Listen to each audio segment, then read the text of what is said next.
Oke, terus sekarang kita pahami gagasannya. Namanya Revolusi Indonesia. Tan Malaka termasuk bapak revolusi dan dialah yang pertama kali menggagas istilah Republik Indonesia. Jadi istilah RI itu pertama kali dari Tan Malaka. Maka dia dikenal Bapak Republik Indonesia. Jadi kalau kalian bilang hari ini NKRI harga mati, berarti kita 4 huruf itu yang 2 miliknya Tan Malaka. Jadi kamu utang separuh pada Tan Malaka, NKRI-nya. Karena istilahnya dari Tan Malaka. Nah, Tan Malaka tidak mau kalau hanya evolusi, tapi revolusi. Harus cepat perubahannya. Jangan lambat, jangan lama-lama. Caranya apa? Revolusinya nasional. Bareng-bareng kompak untuk melakukan gerakan. Jadi revolusi nasional itu wadahnya, isinya revolusi sosial. Revolusi sosial itu apa? Ya tadi, menjatuhkan imperialisme dan menyingkirkan gaya hidup feodalisme. Jadi kalau ini sukses, berarti revolusi nasional sukses. Jadi isinya revolusi se-Indonesia, revolusi nasional itu menyisihkan feodalisme, menyingkirkan imperialisme, kolonialisme. Kalau ini sukses, berarti akan lahir Indonesia yang baru, yang merdeka 100%. Maka harus kompak semuanya. Cuma kan gitu. Caranya ya harus strategi dong. Nanti strateginya namanya apa? Aksi massa, mass aksi. Bukan langsung perang dada lawan dada. Kalau perang dada lawan dada ya kemungkinan kita agak berat. Mass aksi itu ya gerakan massa yang bareng-bareng. Ya kayak Mas aksi tak kasih contoh simpel hari ini. Kalau kita tidak setuju dengan acara-acara TV, ayo bareng-bareng tidak usah lihat TV, itu mas aksi. Semuanya, jangan ada yang nonton TV. Nanti kan TV-nya berangkut sendiri. Nah itu diantara contoh mas aksi. Cuma zaman itu belum ada TV. Jadi pengerahan rakyat. Kompak bareng-bareng. Kalau penjajah bikin produk apa, nggak usah beli produk itu. Selesai, produknya nggak laku. Itu contohnya mas aksi. Oke, nanti ada penjelasan lagi mas aksi. Yang kedua dikritik. Kenapa harus revolusi bukan evolusi? Karena proses kooperatif itu terlalu lama. Dia mengkritik diplomasi. Diplomasi itu sifatnya lambat, kemudian kita rugi. Diplomasi itu kita tidak bisa full, perjanjian itu kan bikin kita malah sumpek sendiri.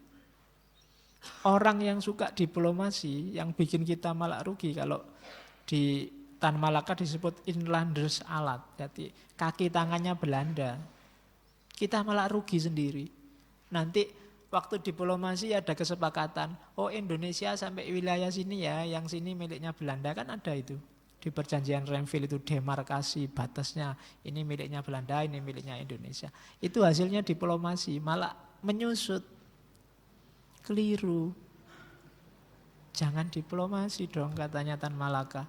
Kalau ada maling masuk rumahmu, ya usirlah dia. Kalau perlu dipukuli, masa malah diajak berunding. Ya kan? Lo penjajah itu kan maling masuk ke rumah kita, malah diajak rundingan. Gimana? Sampean mau ngambil apa? Terus, ya kan perundingan itu kan kasarannya begitu. Mau jajah seluruh Indonesia, ya enggak bisa dong. Lah kita gimana? Oke deh, setengahnya aja ya boleh ya. Ya boleh lah, cuma ya kompensasinya apa? Itu rundingan kan begitu. Lah wong itu maling.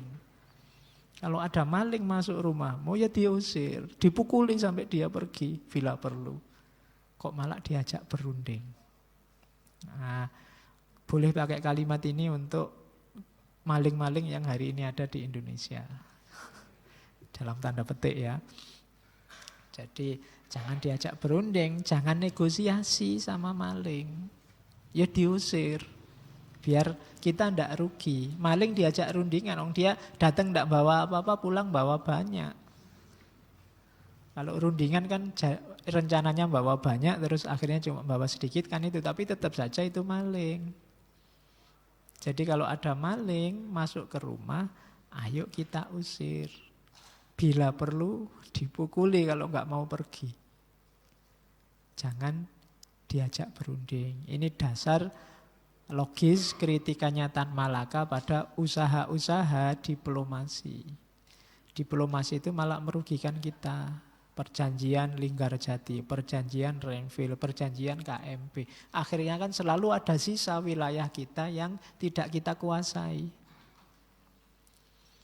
Bahkan perjanjian Renville itu Jawa Barat sebelah sana, jatahnya Belanda yang ke timur, sehingga ada Long March itu kan, divisi Siliwangi. Itu karena hasilnya perundingan. Kita tidak jadi merdeka 100%. Tan Malaka banyak kritik Soekarno, misalnya kasus Surabaya. Ada waktu ketika para pejuang di Surabaya itu bisa menaklukkan Inggris saat itu di tembak-menembak yang pertama itu. Tapi Soekarno datang ke sana terus jangan perang ya, disuruh menghentikan. Sampai akhirnya ya pasukan bantuan datang semua, hancur Surabaya. Nah itu hasil diplomasi. Coba dilanjutkan perang, itu Inggris jatuh waktu di Surabaya. Analisisnya Tan Malaka. Wong itu jenderalnya aja sudah tewas. Tapi karena tembak-menembaknya disuruh dihentikan, akhirnya bala bantuan Inggris datang. Dan Surabaya jadi lautan api. Alasannya damai terus rundingan dulu jangan perang. Itu kan kita sudah dipukul tapi waktu kita mau balas, sabar, rundingan dulu. Gitu. Jadi logikanya itu yang dikritik Tan Malaka. Oke, ya dalam banyak hal Soekarno bagus dan sangat bagus, tapi beberapa dikritik oleh Tan Malaka. Terus dia mengusulkan ini, gerilya politik ekonomi. Itu yang pakai istilah gerpolek. Jadi bagi Tan Malaka perjuangannya orang Indonesia itu dibagi dua fase. Yang pertama musim jaya bertempur dan yang kedua musim runtuh berdiplomasi. Jadi kita itu dulu jagoan loh waktu perang, penjajah pontang-panting. Sampai akhirnya diplomasi habis. Dan banyak cerita kan yang arahnya ke situ. Pangeran Diponegoro itu Belanda tidak bisa mengalahkan. Tapi begitu beliau mau diplomasi jatuh. Jadi fase perjuangan Indonesia rata-rata juga begitu. Jaya bertempur tapi kemudian runtuh berdiplomasi. Akhirnya membangunnya lebih susah lagi. Jaya bertempur itu ya dari 17 Agustus sampai 17 Maret 46. Setelah itu era diplomasi dan kita runtuh. Termasuk perjanjian terakhir, konferensi meja bundar, itu kan banyak yang lepas dari Indonesia. Jadi gara-gara apa? Ya terlalu banyak diplomasi. Kita tidak sadar akhirnya wilayah kita justru banyak yang dicaplok oleh penjajah.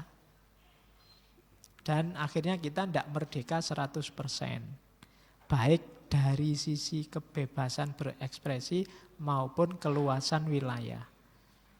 Makanya kemudian nanti Tan Malaka ingin agar Indonesia itu merdekanya 100%. Meskipun dia punya banyak sekali halangan dan pada akhirnya dianggap mengancam oleh pemerintah dan lahirlah kematiannya yang misterius tadi. Terus, nah ini analisisnya Tan Malaka. Maka kita perlu revolusi. Cuma revolusi butuh pemimpin yang revolusioner. Tidak bisa pemimpin yang tidak ganas. Pemimpin yang tidak revolusioner. Cirinya apa pemimpin revolusioner itu? Yang pertama, itu kan kalimatnya Tan Malaka. Seorang pemimpin harusnya seorang yang cerdas dan mampu memimpin suatu pergerakan revolusioner. Itu pasti. Kayak Nabi dia harus fatona. Kalau tidak cerdas, kasihan anak buahnya. Nanti anak buahnya yang harus banyak menjelaskan. Wong dia tidak dong-dong. Nanti malah ngerusak. Bingung dijelasin balik-balik. Hahe aja. Hah? Apa? Sumpek itu anak buahnya. Pemimpin harus cerdas. Jadi kalau kuat fisik atau sehat fisik bisa diatasi. Tapi kalau tidak sehat mental, apalagi tidak cerdas, itu berat bagi seorang pemimpin. Karena dia yang harus ngatur. Makanya Plato itu teorinya raja filosof. Yang jadi raja harus filosof. Bukan tentara, bukan pedagang, bukan. Tidak. Kalangannya harus kalangan filosof. Kenapa? Butuh kualifikasi nomor 1, cerdas. Kalau sudah cerdas, ia dapat memberikan pertimbangan dan memperkirakan arah perjuangan yang akan berjalan. Jadi dia bisa memprediksi, melakukan kalkulasi-kalkulasi rasional. Itu yang dibutuhkan dari seorang pemimpin. Pemimpin bukan moderator. Moderator yang silahkan ngomong, ada pertanyaan, silahkan dijawab, menurut. Itu bukan pemimpin. Jadi dia yang harus mempertimbangkan dan memberikan. Dan bukan MC juga, cuma malam ini kita silahkan ngomong Pak. Kita akhiri, itu bukan pemimpin. Jadi pemimpin yang harus menguasai masalah. Terus dia harus bisa menyelami kemauan rakyat dan bahkan mengontrol. Mengontrol itu mengubah kemauan massa jadi perbuatan. Bisa menggerakkan. Itu pemimpin yang bagus. Kok pemimpin tidak bisa menggerakkan rakyatnya sak kuwar PDW. Apa malas disuruh ngapa-ngapain aja. Malas, kerjakan sendiri. Pemimpinnya teriak-teriak, kerja ODW. Ya itu susah wis. Jadi harus bisa menggerakkan. Rakyat itu kan harus dipancing biar bergerak. Terus ya, cuma katanya Tan Malaka, untuk bisa menggerakkan massa memang butuh lembaga, butuh partai. Tapi partainya yang revolusioner. Partai yang mempertimbangkan dialektika, yang mau berubah, bukan yang status quo. Partai inilah yang nantinya akan mempertemukan orang-orang yang memiliki persamaan pandangan dalam revolusi. Terus katanya Tan Malaka, untuk mencapai kemenangan revolusi harus memperhatikan 2 syarat. Yang pertama, kondisi objektif, yaitu suatu tingkatan sistem produksi yang tertentu dari masyarakat dan taraf tertentu dari kesengsaraan rakyat. Jadi tak baca sekalian. Yang kedua adalah kondisi subjektif, yaitu kesediaan rakyat untuk membuat sebuah partai revolusioner yang disiplin dan mengakar dalam massa. Syaratnya revolusi sukses yang pertama adalah pemahaman terhadap kondisi objektif. Situasi realnya harus dipahami. Harus ngerti problemnya ada di mana dan mau kemana. Kalau ini saja tidak bisa, jangan membayangkan bikin revolusi. Memahami dirinya sendiri juga tidak bisa. Orang itu kalau mau bikin perubahan drastis kan harus jelas. Sekarang apa, besok mau jadi apa. Baru orang bisa berubah. Lah kalau sekarang aja tidak paham kayak gimana, mau berubah kemana juga tidak mungkin. Bisa. Hari ini kamu apa, besok mau jadi apa. Itu baru orang bisa revolusi. Maka gerakan-gerakan revolusioner itu selalu sifatnya transformatif, selalu transform. Ya, jargonnya transformasi kan dari refleksi untuk aksi. Refleksi itu berpikir secara objektif. Kita itu kayak gimana sih sekarang posisinya, ada di mana? Mengapa kok begitu? Terus kita ingin melakukan perubahan apa? Baru bisa revolusi. Itu kondisi objektifnya kita harus paham. Setelah itu baru masuk ke kondisi subjektifnya. Kesadaran, kemauan rakyat untuk melakukan revolusi. Dengan jalan bikin lembaga, bikin organisasi, bikin partai, dan melakukan gerakan, kan itu. Jadi ada objektif, ada subjektif.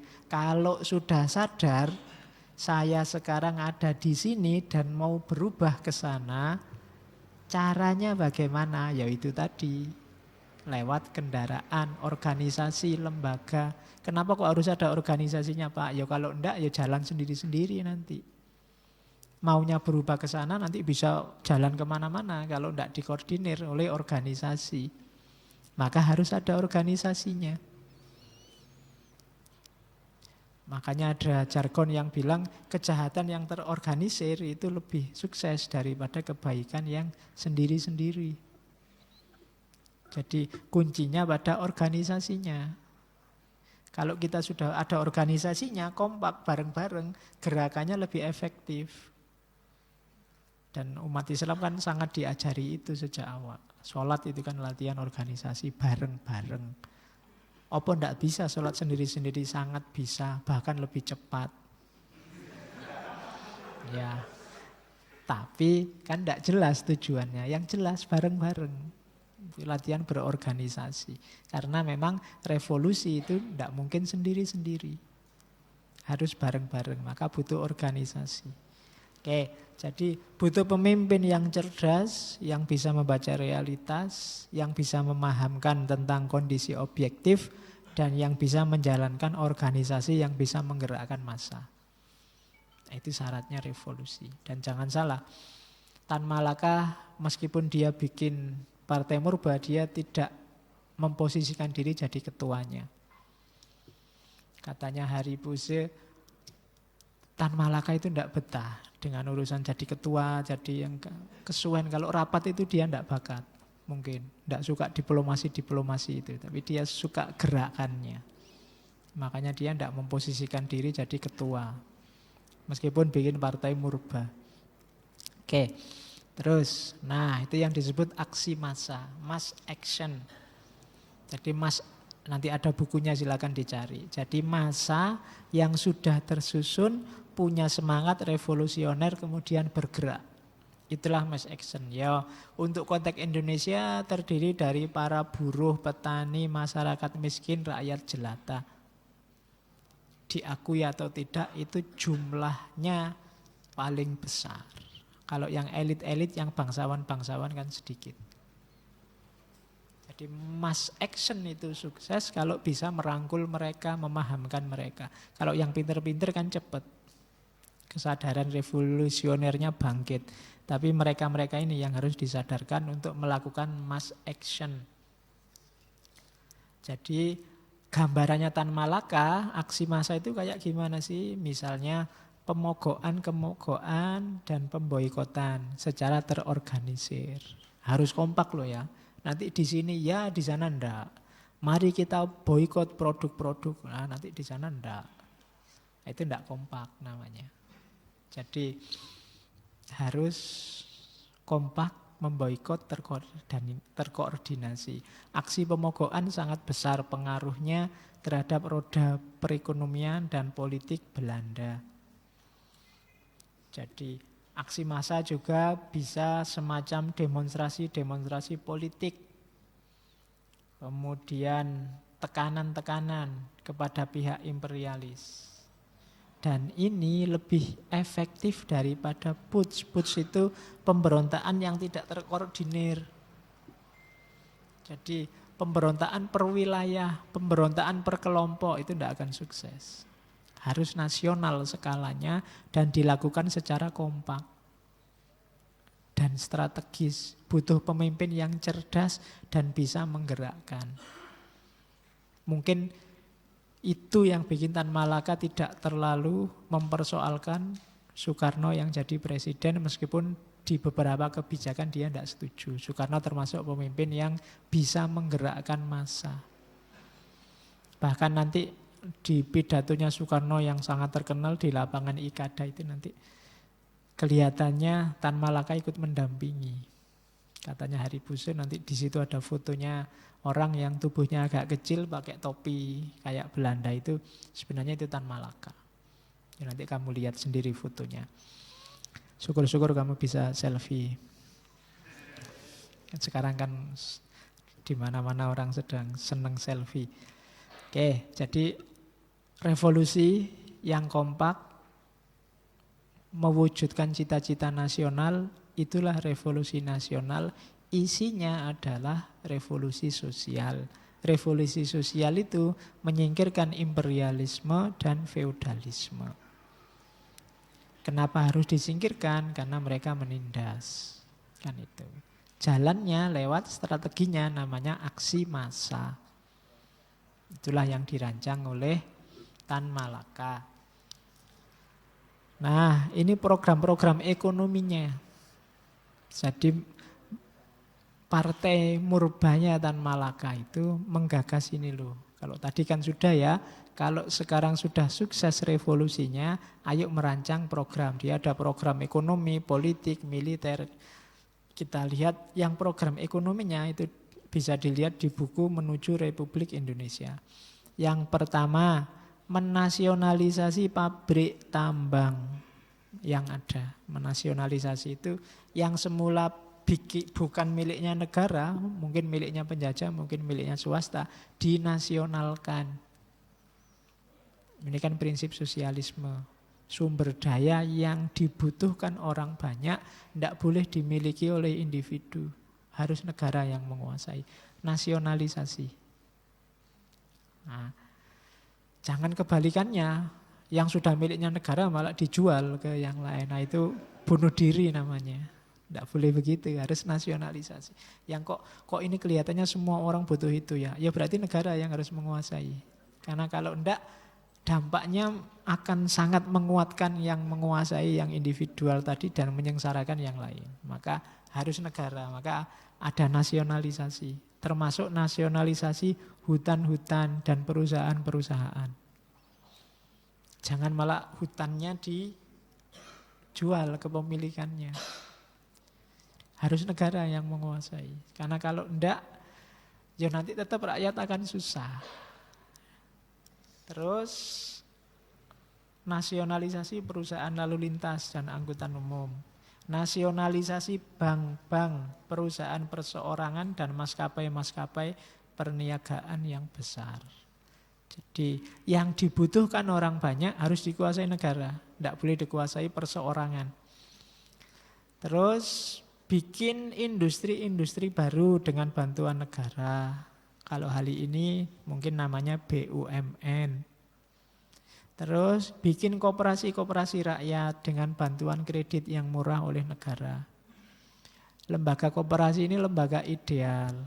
Di mana-mana juga dibunyikan ideal, cuma jarang ada koperasi yang sukses. Koperasi rata-rata jatuhnya terus jadi arisan.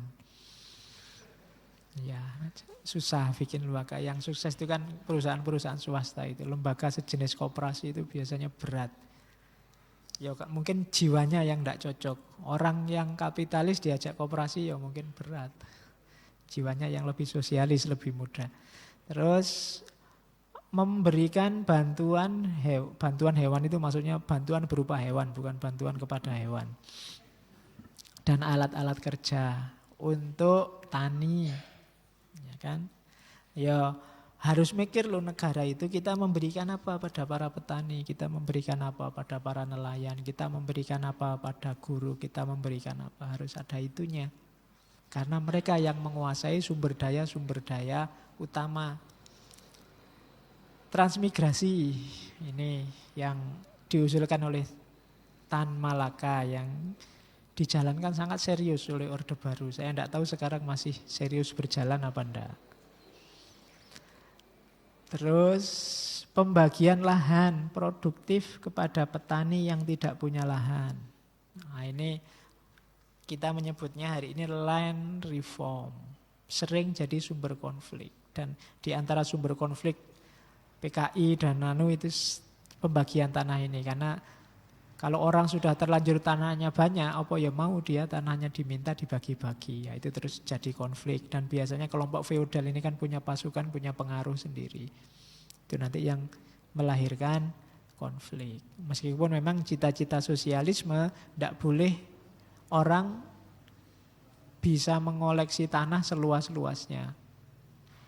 Itu nanti membahayakan negara. Kalau orang bisa beli pulau, kalau orang bisa beli tanah tidak ada batasnya, itu juga membahayakan. Jadi harus ada batasnya. Kalau boleh kan nanti orang paling kaya, Neymar yang baru transfer 3, sekian triliun itu, nanti dia tidak cuma beli tanah di sini, beli pulau. Nah, itu kan susah, harus ada batasnya. Oke, dan yang ke-10 ya menghapuskan sisa-sisa tanah dan membagikan kepada petani yang melarat dan proletar. Jadi ini program ekonominya. Kalau program pendidikannya ya lumayan.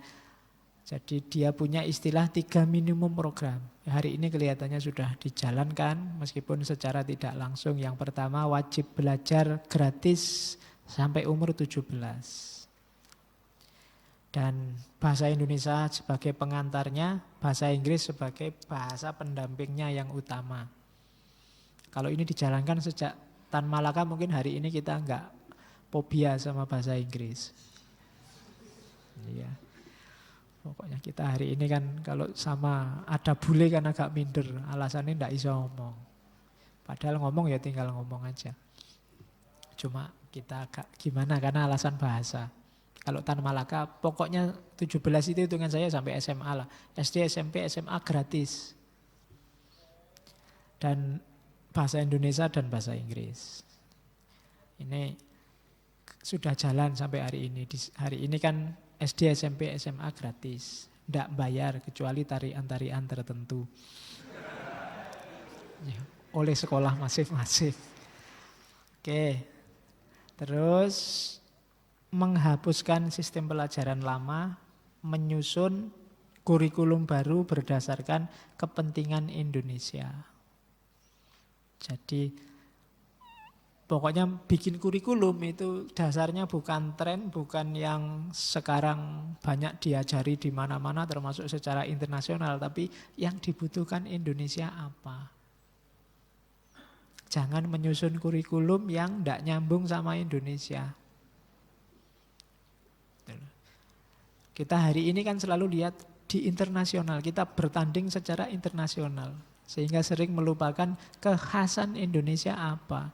Ilmu yang dibutuhkan untuk berkiprah, memberi manfaat banyak di Indonesia itu apa. Kan gitu.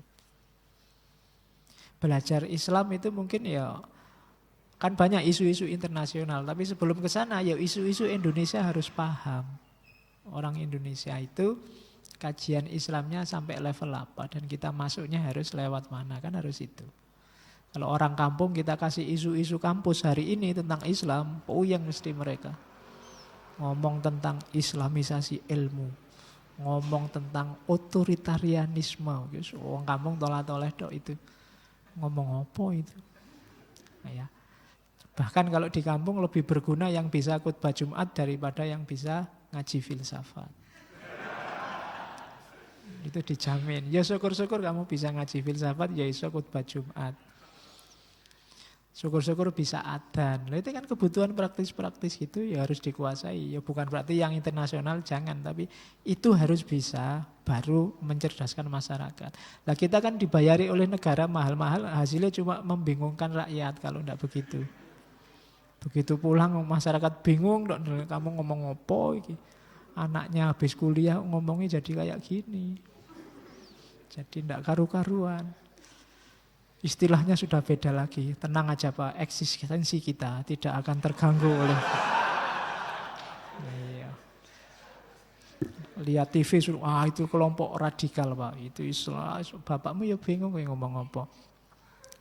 Enggak lah, mereka capek-capek membiayai kita kuliah, ya pulangnya jangan malah bikin bingung mereka. Kita yang harus mengadaptasikan ilmu kita sesuai ke level mereka. Bukan mereka yang harus disuruh susah payah memahami omongan kita. Kualik. Makanya Islam nyuruhnya khotibinas biqodri ukulihim, bukan ukulina. Sesuai akal mereka. Kita omong, kita berkomunikasi dengan mereka di level akal mereka. Yo, isu-isunya tetap isu-isu luar biasa, tapi kita turunkan gaya komunikasinya ke level mereka. Contoh-contohnya di hidup mereka sehari-hari. Itu makanya kalau di Tan Malaka kurikulum yang cocok sama Indonesia. Yang ketiga, ini yang hari ini digenjot oleh Kementerian Pendidikan, sekolah-sekolah yang kejuruan, yang praktis-praktis. Karena kita butuh banyak orang ahli di sini. Diakui atau tidak. Kalau sekedar ahli agama banyak lah. Cuma kalau ahli pertanian, ahli perdagangan kita masih butuh banyak. Maka perbanyak sekolah di level ini. Tujuan pendidikan ada 3. Jangan salah. Bukan cari kerja. Hari ini kan selalu orang pendidikan habis itu kerja apa? Enggak. Ya, kerjaan itu jangan khawatir banyak, cuma yang ada uangnya jarang. Ya. Jangan mikir pekerjaan. Yang pertama apa? Memberi senjata, keahlian untuk hidup. Yo, hidup itu otomatis antara lain penghidupan, dunia kemodalan. Itu apa sih untuk senjata untuk hidup itu? Ya berhitung, menulis, ilmu bumi, bahasa Belanda zaman itu, Jawa, Melayu, Indonesia dan lain-lain. Yang sifatnya skill. Jadi ilmu bumi itu kan skill, nulis, berhitung, bahasa Belanda, Jawa, Melayu kan, Inggris dan lain sebagainya. Bekal keterampilan. Yang kedua, memberi hak murid untuk sukses dalam hidupnya dengan jalan pergaulan. Maksudnya apa? Kalau hari ini kemampuan untuk bermasyarakat, kemampuan hidup bersama. Oke, dan yang ketiga, menunjukkan kepedulian sosial, menunjukkan kewajiban kelak terhadap berjuta-juta kaum kromo. Kaum kromo itu kaum miskin. Jadi pendidikan yang menanamkan keterampilan, ya kan, melatih kehidupan bermasyarakat, dan yang ketiga mengasah kepedulian sosial. 3 ini kalian harus menguasai kalau ingin jadi orang terdidik. Nah, saya ambil 1. Tan Malaka punya trik, punya jurus namanya jembatan keledai, cara belajar efektif. Kalau hari ini mungkin semacam peta konsep. Tan Malaka itu kan hidupnya pindah-pindah kemana-mana, jadi tidak sempat bawa buku banyak.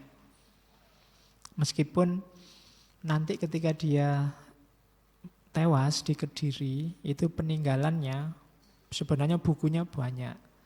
Ada saksi mata yang menceritakan bahwa setelah meninggalnya Tan Malaka itu, bukunya semua dibakar. Dan buku itu dibakar tidak habis-habis sampai seminggu.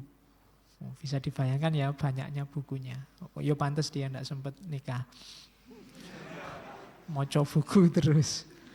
Jadi, nah cuma ketika dia pelarian kan nggak sempat bawa buku banyak. Triknya dia pakai istilahnya Tan Malaka sendiri namanya jembatan keledai. Menghafalkan sesuatu pakai kode-kode. Jadi kode-kode itu dari istilah A nanti konotasinya ke istilah yang lain, yang istilah ini punya konotasi lagi ke yang baru dan seterusnya. Misalnya dia menyontohkan sendiri tentang kasus perang 2 negara. Dia pakai jembatan keledai Avia Gumi, itu contoh dari Tan Malaka langsung. A-nya itu armamen, pasukan, kekuatan militer. Cuma A yang sama, yang kekuatan militer itu hubungannya sama angkatan laut, angkatan udara sama angkatan darat. A-nya itu air, udara, land, darat, dan sea kan, ALS. Dari A yang armamen militer, terus ke air, laut, udara, dan terus begitu. F-nya itu finance, keuangan. Jadi penentunya yang menang dalam perang itu siapa yang militernya kuat, keuangannya kuat, A-nya apalagi terus begitu. Itu namanya jembatan keledai. Kalau hari ini kalau ada gambarnya mungkin semacam peta konsep, mind map. Tapi itu diapalkan loh ya, tidak digambar di kepala. Jadi menghafalkan biasa saja kita pontang-panting, apalagi disingkat. Cuma karena mungkin terlalu banyak materinya memang harus disingkat-singkat. Nah, itu namanya jembatan keledai. Istilah dari Tan Malaka sendiri. Dan dia punya banyak, untuk setiap isu dia punya peta konsep sendiri, jembatan keledai sendiri. Kalau tidak beratus, katanya Tan Malaka, niscaya ada berpuluh jembatan keledai di kepala saya. Pokoknya macam-macam, ratusan konsep di kepala. Jadi sewaktu-waktu disuruh ngomong dia langsung bisa ngomong. Karena konsepnya ada di sini. Kebalikannya kita kan hari ini baca, nanti setelah baca juga sudah lupa. Nah, mungkin bisa memanfaatkan jembatan keledai ini. Kalau masih kurang ya jembatan unta, kalau masih kurang ya jembatan. Ya, pokoknya intinya hafalan. Karena memang sebagai pelarian kan tidak mungkin dia bawa catatan banyak, bawa buku banyak.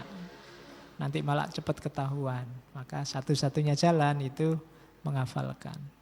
Itu kan kayak Ghazali apa Syafi'i, itu kan yang ditulis di tangan, kalau sudah hafal ya dihapus. Itu lebih susah lagi. Oke, quote-nya bagus. Rasional lagi-lagi. Akuilah dengan hati bersih bahwa kalian dapat belajar dari orang barat. Tapi jangan sekali-kali kalian meniru dari orang barat. Kalian harus menjadi murid-murid dari timur yang cerdas. Oh, itu namanya bukan anti barat, tapi juga tidak mendewa-dewakan barat. Barat itu ya pinter, kita banyak belajar dari barat tidak masalah. Tapi tetap harus jadi murid-murid dari timur dengan segala karakternya, tapi yang cerdas. Itu kan cara berpikir rasional.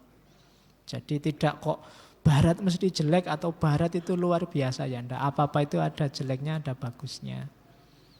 Enggak usah wow bilang kamulah yang paling cantik, ya enggak. Kamu enggak terlalu cantik tapi dapatnya kamu gimana lagi. Itu kan lebih rasional daripada iya, enggak usah bombastis lah. Bombastis kan nanti malah kecegelong sendiri. Yang rasional aja. Oke, kalau pacarmu, kamu kok enggak pernah bilang aku yang paling cantik? Lah memang enggak. Kan harus jujur aku padamu, tapi kamulah satu-satunya yang mau sama aku. Lah kan memang begitu. Yang lain enggak ada yang mau. Terus oke. Coba diingat-ingat. Bila kaum muda yang telah belajar di sekolah menganggap dirinya terlalu tinggi dan pintar untuk melebur dengan masyarakat yang bekerja dengan cangkul dan hanya memiliki cita-cita yang sederhana, maka lebih baik pendidikan itu tidak diberikan sama sekali. Seperti saya bilang tadi ya, kalau kamu hasilnya hanya menyusahkan orang tuamu, orang lain, kalau dengan kuliah kamu pulang jadi ningrat, suruh ke sawah ndak mau, alasannya ono wae. Suruh berbaur sama masyarakat ndak mau. Mungkin alasannya levelnya beda sekarang Pak, kalau bertemu sama orang kampung itu saya, mending kamu ndak usah sekolah. Wong kamu disekolahkan itu kan biar untuk memberi kontribusi pada mereka. Kalau kamu malah menjauh, kamu jadi elit, mending ndak usah sekolah. Tidak ada gunanya tiwas dibayari mahal-mahal, hasilnya malah menyusahkan. Nah, itu Tan Malaka yang bilang. Dan kalimat terakhir yang paling terkenal dari Tan Malaka. Ingatlah bahwa dari dalam bumi suara saya akan lebih keras daripada dari atas bumi. Jadi beliau nulis banyak, sekitar 27 buku. Dan dia sudah tahu bahwa banyak yang mengincarnya. Maka dia bilang, suaraku akan lebih keras terdengar nanti setelah aku mati. Dan hari ini kita rasakan itu. Meskipun mungkin Zaman Orde Baru takut ini jadi beneran sehingga banyak dibungkam. Tapi sekarang mulai keras lagi suara yang menyuarakan perjuangannya Tan Malaka. Dan benar yang dia omongkan, dari dalam bumi suaranya lebih keras dibandingkan dulu. Karena dulu jagoan banyak, patron-patronnya banyak, tokoh-tokohnya banyak. Mungkin Tan Malaka hanya salah satunya. Dan dia sering disingkirkan, dipinggirkan, dipenjara. Sehingga di Indonesia sendiri dia gaungnya tidak luar biasa zaman itu. Meskipun dia juga legenda di zamannya. Dan dari dalam bumi kita dengar lebih jelas, lebih keras apa maunya Tan Malaka. Oke, alhamdulillah sudah selesai Tan Malaka. Minggu depan kita lanjutkan tirakatan. Saya bilang tadi ya tirakat sebentar lah. Jangan ngaji terus, materi terus, nanti kamu mabuk. Tirakatan ngomong santai-santai, kita bahas keindonesiaan. Ada beberapa menurut saya sikap mental kita sebagai manusia Indonesia yang perlu direvisi sedikit-sedikit. Tidak usah membayangkan yang wow-wow luar biasa bahwa ngaji ini akan menyumbangkan apa. Kita membereskan diri sendiri dulu. Kita memberi kontribusi ke Indonesia dengan membereskan diri kita sendiri dulu. Semoga minggu depan kita bisa ketemu lagi dengan tirakatan pas tanggal 16 Agustus. Oke, yang besoknya tanggal 17. Oke, saya kira itu, kurang lebihnya mohon maaf.